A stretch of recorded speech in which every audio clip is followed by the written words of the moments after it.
Hello and welcome to Politically Unstable with Charles Hurt, Washington Times opinion editor.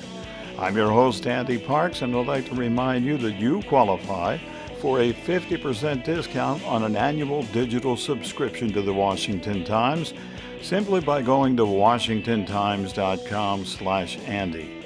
That's washingtontimes.com/ANDY. And now, ladies and gentlemen, Washington Times opinion editor Charlie Hurt. Hello, Charlie. Hey, Andy. How's it going, buddy? Doing just fine. New front in attack on Trump. I remember it now. 2016, Donald Trump was presented by the National Review. They told us what to think of Trump and that he was far from a traditional conservative. I guess maybe they were a little off track. Yeah, you think? No, it really is amazing. And this is what you get in Washington. The people who are the furthest out of touch with regular voters get the loudest voices in Washington in our sort of the political conversation, as they call it. And it really is amazing. And those people at the National Review in 2016, which again is a magazine that quite frankly nobody reads. You've got a bunch of nerds in Washington, and I don't mean that it necessarily is entirely as an insult. I'm sure there have been things in there over the years that I have read and enjoyed reading. But it's not like they have like the pulse of the American people going on. And they, of course, spent the better part of a year claiming that Donald Trump was going to destroy the Republican Party and he wasn't a true conservative. And then, of course, he winds up becoming president because they're so out of touch with the American people. And he winds up being the most conservative, the most pro-American, the most pro-American values president that we've had, at least since Ronald Reagan. And quite frankly, maybe even more so than Ronald Reagan in a lot of ways. So they're completely wrong about it. And then fast forward to today, and got this, supposed war brewing over in Ukraine, and you've got all of the same people in this sort of whatever quote unquote conservative voices in the quote unquote conservative political movement in Washington and New York, who were talking about how the true populism in America, the true conservatives in America, all want to go to war in Ukraine over Ukraine's borders at a time when we are facing literally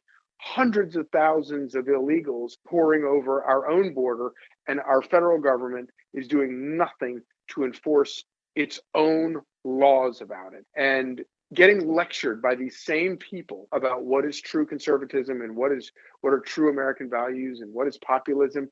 It really is. It's pretty amazing. And the sad thing is, it's proof that none of these nerds that make these arguments in quote unquote conservative circles have learned anything from the Trump presidency or the massive shift we've seen in politics over the past 5 years. National Review, for the most part, gone in the minds of many. Now there's a new know-nothing publication, Axios.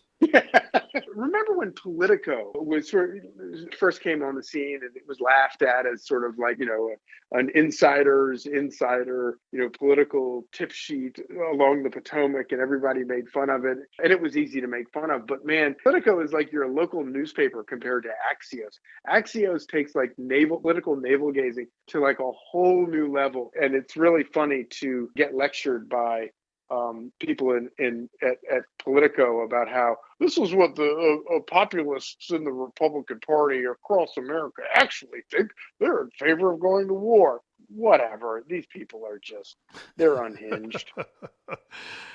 Okay, there's a piece just posted with your name upon it. Democrats' hypocrisy on election security exposed. I've noticed you can't challenge Democrats. If you do, you're a racist, a vote thief, a hacker. But it's okay if they do it. Republicans over at America First Policy Institute, collection of mostly former Trump White House officials, compiled a very nice compilation of all these videos of Democrats who are now talking about how we need to loosen all the rules on elections, and we can't ask people to show an ID in order to vote, and we have to allow people to hand paper ballots, just sort of hand them around the neighborhood, and then have them dumped into boxes. Basically remove all election integrity regulations. It's a very nice compilation of videos of all these Democrats from Kamala Harris, Hillary Clinton, Barack Obama, talking about all of the elections that they believe have been stolen in the past, but exactly because of these loose measures. And it's I get it. Hypocrisy, you can find hypocrisy all over the place in Washington, D.C., but rarely you see quite this degree of hypocrisy over literally a period of maybe 1 or 2 years, where these people, they just completely flip over. And of course, you're right.